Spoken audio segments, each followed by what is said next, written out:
I wanted to jump in and talk about goal setting. So I have no makeup on, not that I wear so much makeup, and my nose is peeling off for some reason, dryness.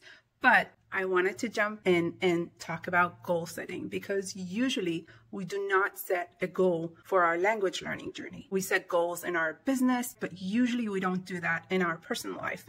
But if you want to learn Hebrew or any other language, I highly recommend and encourage you to set your goals. And your goal doesn't have to be one goal. You can take your one main primary goal and you can split it into 3. Have your highest goal, your most fantastic, dreamlike goal be your highest. Then have one that is mid-level. This will be highly successful. This will be a major win for you, but it will be lower than your highest, wildest dream goal. And then you have your lowest one, which will be considered a success, but it will be your lowest one. So if your goal is to speak Hebrew, you can say, this year, I want to be able to do this as my minimum for success. This will be so much better, and this will be winning the lottery. Having this range of goals will allow you to avoid this 1 or 0, which is not optimal, and will allow you a range of success. But try to set your goals